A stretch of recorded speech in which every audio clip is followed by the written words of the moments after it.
জুনিয়ররা কখনো কাউকে যদি সিনিয়র বলে থাকে অভিজ্ঞতার দিক দিয়ে, তাহলে কি তাতে মানভঞ্জন হয়?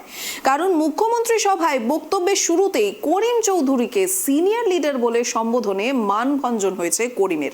হাসি মুখেই করিমকে দেখা গিয়েছে সভামঞ্চে, তাও কানাইয়াকে যে জমি ছাড়তে নারাজ ইসলামপুরের বিদ্রোহী বিধায়ক তা বোঝা গেল তার কথাতেই।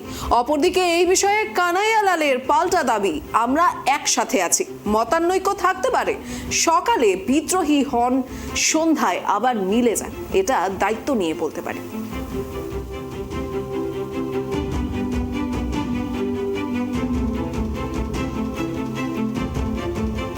পাশে বসালেন আমাদের, একটু দূরে সরে ছিলাম বলেছিলাম না, উনি বলেন যে না করিমদা সঙ্গে আমি দূরে নেই বা করিমদাকে আমি দূরে রাখিনি।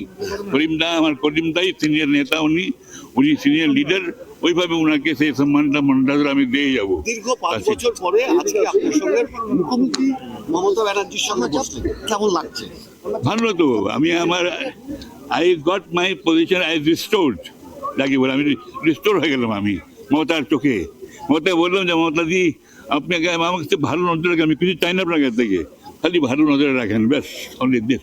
তাহলে কি মানে ওয়েলকাম করিমদা, আপনাকে ওয়েলকাম দেখতেছি আমি, কোনো চিন্তা নেই। আমি আপনাকে বারবার খোঁজ নিচ্ছি, যদি ফোন করি তো আপনাকে শুনতেছি যে আপনি নর্থে চলে গেছেন, এই জন্য আপনার যোগাযোগ হতে না, কিন্তু আপনাকে আমি ওইভাবেই মনে আসতেছি, ওইরকম যেরকম দেখেছিলাম ওইরকম দেখতেছি।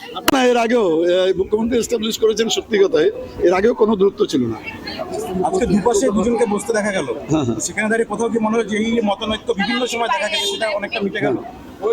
কোনো যেটা বিভিন্ন সময় দেখা যায়, হয়তো উনি যেটা কথা বলছেন সেটা আমার হয়তো মনোপুত হচ্ছে না, কিন্তু তাতে তো কোনোদিন নিজেদের মধ্যে বিভেদ হয় না।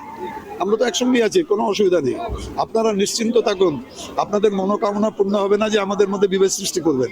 ভবিষ্যতে আবার উনি বিদ্রোহী হবেন না তো? আবার আপনারা মিলে ভবিষ্যতে উনি বিদ্রোহী হবেন কিনা সেটা তো আমি বলতে পারবো না, কিন্তু উনার বিদ্রোহীটা সকালে হন, সন্ধ্যাবেলা আবার মিলে যান, এটা আমি দায়িত্ব নিয়ে বলতে পারি। সকালে বিদ্রোহী হন, সন্ধ্যাবেলা ঠিক হয়ে যান, এটা আমি দায়িত্ব নিয়ে বলতে পারি।